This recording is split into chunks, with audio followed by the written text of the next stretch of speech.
Kwa majina naitwa John Felix Venance Swai, ni mzaliwa wa Kilimanjaro na ni msanii wa acrobatic ambao ni sarakasi, na nimetoka katika taasisi ya sanaa Bagamoyo. Niliwakilisha Tasuba kwenda kuperform katika kongamano la Kiswahili France Faransa, na pia nimejifunza vitu vingi sana kwenye kongamano hilo, kwa sababu tulikuwa tuna perform mambo ya utamaduni wa Kiswahili. Mapokezi yalikuwa mazuri sana, kwa sababu pia tulikuwa tuna perform, pia tulipata fursa, tulipata kazi pia, na tunavyokuwa tuna perform kwenye matamasha makubwa kama yale, pia tunapata fursa nyingi za kazi pia na kuwakilisha Kiswahili kwa ujumla. Taarifa zilikuwa zinatoka kwa sababu tulitafutwa na watu wa Basata. Pia nilichaguliwa mimi kwa sababu ni mtu ambaye napambana katika sanaa pia, na nimefanya kwa muda mrefu sana, na pia huwa napambana kwenye jitihada za kazi ya sanaa. So ikatokea tu nafasi wakanichagua pia niende kuwakilisha na kikundi cha Magoma Moto. Kule tulipoenda, cha kwanza tulipokelewa vizuri sana. Alafu pia tulikuwa tupo aina nyingi sana za wasanii.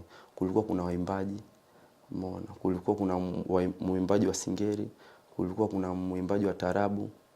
Pia tulikuwa tupo sisi ambao nafanya acrobatic pia na ngoma za asili, ambao ni kikundi cha Magoma Moto, ambacho pia nacho kimetoka hapa chuo cha sanaa Tasuba. Acrobatic ni sarakasi. Ni mchezo wa sarakasi ambao kuna aina mbili za acrobatic. Kuna gymnastic na vifaa pia. Gymnastic ni maumbo. Huwa tunacheza, watu wanacheza kwa kunatishana, kupandishana juu, kutengeneza mfumo wa maumbo. Lakini pia kuna vifaa ambavyo pia ni aina ya sarakasi, ambao ni kuna kofia, kuna baskeli ya tairi moja, kuna ringi, vipo vifaa vingi. So yani ipo kwenye category ya aina mbili, ni types za aina mbili za michezo. So ukijifunza unaweza kuwa mwenyewe ukaamua mimi nifanye hichi au nifanye hichi au nifanye vyote kwa pamoja. Umeona? Ipo kwenye wigo mkubwa sana. Umeona? Watu wengi wanajua sarakasi ni lazima upinduke tu ndio sarakasi, lakini sio kweli. Sarakasi ina aina nyingi sana za ufanyaji. Kuna mwingine unakuta hawezi kupinduka lakini anaweza kucheza vifaa. Umeona? Kuna mwingine hawezi kucheza vifaa, anaweza kunatisha kucheza gymnastic. Zote hizo ni aina za sarakasi. Kwa mimi ni mapendeleo yangu.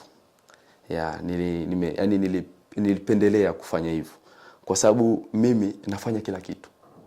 Lakini kuna muda mwingine naona kama hichi kwangu mimi kina mata sana. Kwangu mimi nikifanya kina uzito mkubwa sana. Ndio maana mimi nikaamua nidili kwenye vifaa, pia nafanya na gymnastic.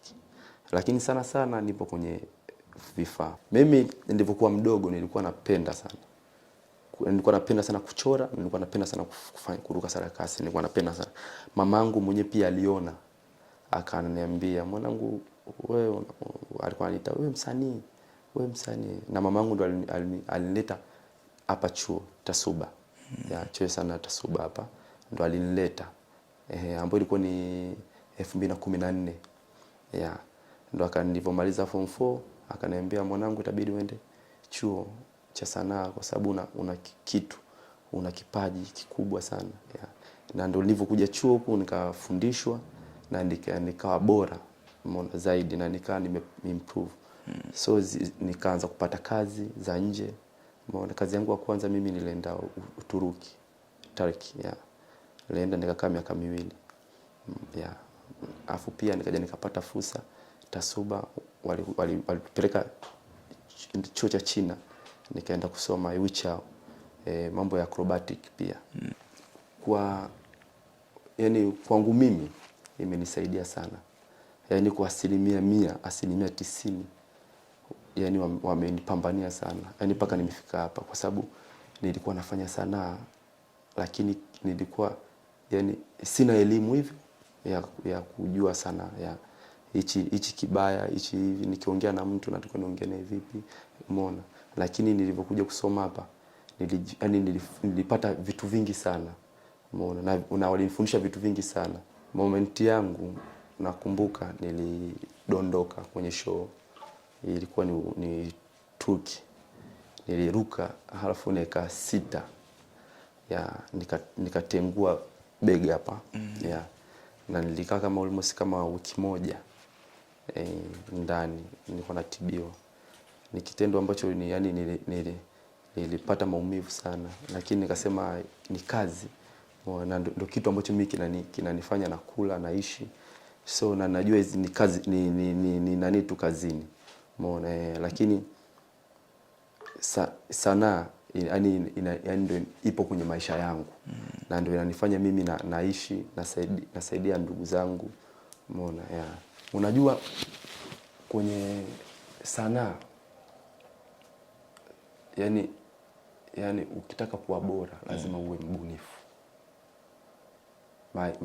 Maisha sasa hivi na sasa hivi watu wanavyoishi, watu wanabadilika na kubuni vitu vipya. So kwangu mimi huwa ni mtu ambaye napenda sana kujifunza, na nikishika simu huwa naangalia huyu kafanyaje, na mimi nifanyaje, nijifunze, nibuni vitu, kwa sababu lazima ukae mwenyewe pia uumize ubongo wako, umeona, ufikirie jinsi ya kufanya na kuonyesha kazi yako, watu wavutiwe na ile kazi, umeona. So mimi mwenyewe pia nakuwa naumiza sana ubongo wangu kujifunza vitu vipya, umeona, kubuni vitu vipya, umeona, kwa sababu naamini vitu vingi sana huwa vishafanywa, lakini niwe mwenyewe pia ni kuviboresha na kuvifanya. Ndugu zangu na watu ambao wananiangalia hapa na kunisikiliza, sanaa sio uhuni, sanaa ni kazi. Watu wengi zamani huko na wazazi wetu walikuwa wanajua sanaa ni uhuni. Wengi wanaona wewe msanii, wanajua labda wewe ni muhuni, wewe ni mambo ya kiuni, lakini sio kweli. Sanaa ni kazi kama kazi nyingine, na sanaa inalipa sana. Endapo mwenyewe pia ukisema na stiki kwenye sanaa na malengo ya kufika sehemu fulani, umeona, yani ni kazi na inasaidia sana. Na pia sanaa pia ni afya. Ni afya. Yani unavyomuona kama mimi nafanya sanaa naoifanya pia inanisaidia kwenye viungo vyangu, umeona, kuwa na nguvu, umeona, kupata afya nzuri, umeona. Na hapo nafanya ni mazoezi na pia ni kazi, umeona. Tofauti na kazi nyingine. Kazi nyingine lazima unakuwa unaenda kazini, ukirudi ndio mtu unatafuta muda wako unafanya mazoezi. Lakini sanaa naifanya mimi, au sanaa karibia zote kama dance pia, unapokuwa unafanya unaruka pale, mwili wako unauchangamsha, umeona. So sanaa pia yani sanaa ni maisha.